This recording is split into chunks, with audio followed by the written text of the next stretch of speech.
And if you look around, you can find greater kudu snakes in some fancier restaurants.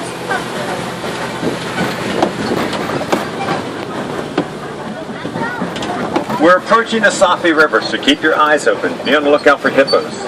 There is a large group of hippos that lives in the Safi, and we're usually fortunate being able to spot some. No Animal Kingdom. In fact, there's two in that small pool down there on the right now. Bad news is we can't stop here and take a look at those. There will be another truck coming around that corner behind us in just a moment. So we'll try. Hippos are one of the largest animals in Africa. At nighttime, males weigh up to about 7 tons each. Females way less than males. Newborn baby hippos weigh in around 85 pounds each. Now usually the hippos spend their entire day in the water keeping their bodies nice and they're about 20 feet long and they can weigh as much as 3/4 of a ton each. They are large enough, strong. Guys, stay seated, nothing between those crocodiles. I'll go slow for you. Just stay seated and stay safe. Stay seated.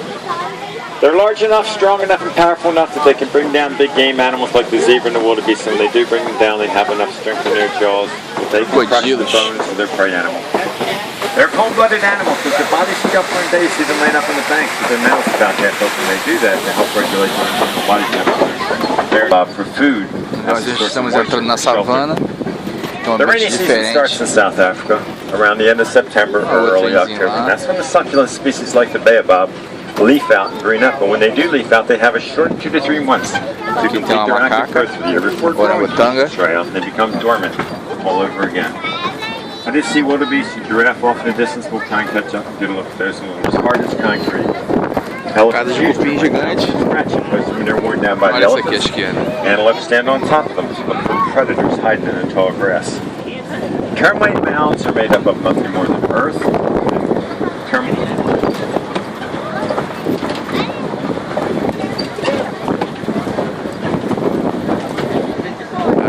Cattle, they live side by side with the wildlife for hundreds of years, so they really have any impact that they may have had occurred a long, long time ago. Historically and traditionally, the woolly cattle weren't used as a source of meat. They were accumulated and they were used as symbols of wealth. And originally they were known as the giraffe at birth, are about 6 feet tall, weigh somewhere around 190 pounds. To give you an idea how big a giraffe really is, I stand about 6'2". And a big male giraffe, standing at 20 feet tall, I could walk underneath its belly without ever touching anything.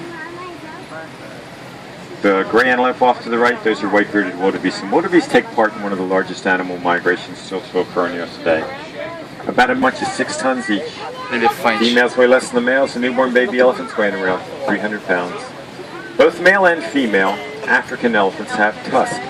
That makes them different from the Asian elephants, where the males have tusks. Mother elephants carry their babies for about 22 months before they're born, and when they are born, the baby elephants will... A bunda do elefante. Olha o bundão.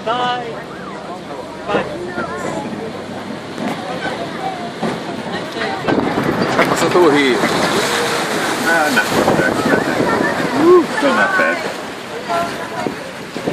Olha lá os elefantes. A couple of young guys over there. Jovens elefantes. Now we're going to get around the other side of this flamingos. If you look back this way, you should get the baobab, the elephants, the flamingos, everything on one photo. The light pink birds in the shallow water and on the tiny island on the left are greater flamingos, and they are the lightest pink of the 4 species of flamingo. Flamingos get their pink coloration from keratin, which is found in the crustaceans they feed on the shallow water. They feed on tiny little brine shrimp-like organisms. Flamingos are filter feeders. They'll put their heads down into the water, open and close their beaks very rapidly, and that's how they separate out the food particles from the water. The small white birds in with the flamingos, ones with the short red legs, the long red bill, are more dog-like than cat-like, and they can't retract their claws back into their paws like other cats can. And when the cheetahs hunt, they hunt by day, they hunt by sight, and that also makes them different from other cats. They're pretty neat little animals. The cheetah is not a big cat, doesn't have a large body, doesn't have a big head, doesn't bring down big game. Their favorite, also known as the plain zebra, and they are common animals out on the South. In fact, they take part in large animal migration across the savannah every year, along with the wildebeest and follows from the other ones. They may all look the same, but every zebra has its own unique pattern and stripes up on its body, very similar to the way each one of us has their own unique set of fingerprints and come. They'll tell you. And that's pretty much what the lions do this time of day. Lions are not cow hunters, so the best time to see them active, of course, is going to be at nighttime. But other than that, early morning, late afternoon, early evening, probably the best chances to see them active. This time of day, that's pretty much what they do. They lay around all day. They take naps, they rest up. Every once in a while they'll get up, walk around, Dorme o dia stretch todo. for a minute. Agora a maior ave do mundo, que é o avestruz. Now the brown antler with the white faces, legs, bellies, and rumps, those are bontebok. The bontebok is a small, close relative of the wildebeest. They max out about 150 pounds. Early in the last century, bontebok were considered pests. They were shot and killed indiscriminately and almost exterminated.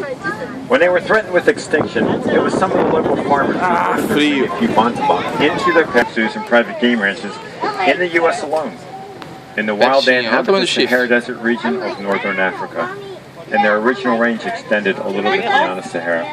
Most of the remaining few animals found in the wild are concentrated in the country of Chad, and there is a high degree of risk they will become extinct in the wild, probably in a not too distant. See a lot of animals up close in very condensed areas.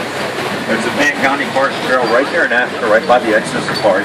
All African animals. You can see things like there's a colony of western lowland gorillas. There's a